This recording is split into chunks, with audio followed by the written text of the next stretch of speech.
So next up is Thailand. Now, obviously, I'm very biased on this, and it's very Southeast Asia focused, but I think it offers everything that Malaysia does, with the twist that it's a fun place to be. Thailand.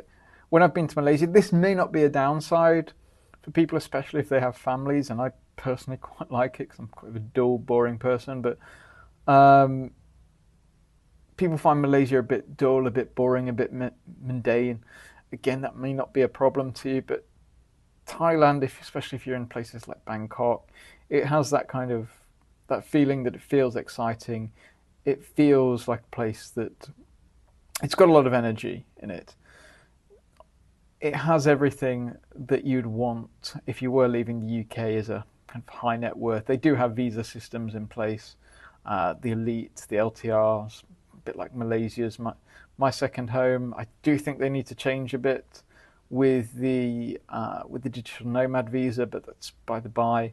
The tax system, again, they do seem to do 360s on this, but as it stands right now, it's a favourable tax system. If you haven't got income, they're looking to change it again, so you're not taxed on income that you can bring into Thailand. Again, this is go check with a tax advisor because it may change the time you're watching this. It has a good quality of life. You have good amenities like healthcare.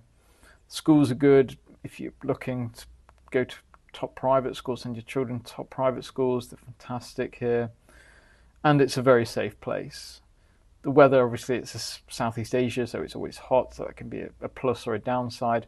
The difference is in if you're looking to live in kind of Thailand or Malaysia, Thailand does have cooler options up north, Chiang Mai, Chiang Rai. Speaking to a client the other day that sold his business for a few million.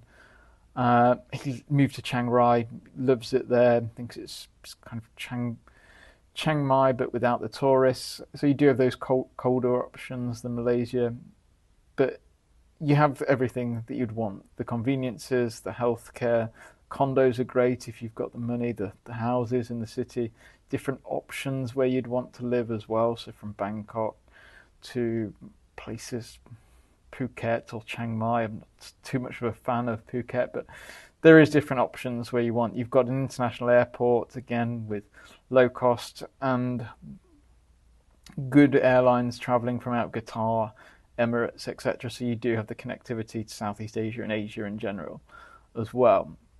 So it's one of those places where I'd say if you're looking, if I was to compare both there and Malaysia, if you do have family, I think Malaysia offers a bit better option in terms of prices. There's not too much in them, in all honesty.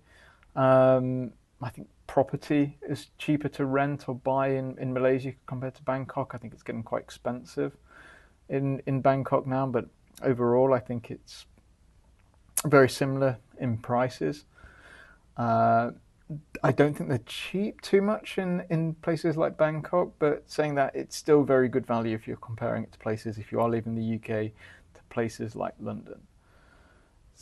But if you are looking for more of an adventure, I think Bangkok may be an option. If you are looking for more kind of the calmer lifestyle, I think Malaysia, KL, Penang may be an option for you.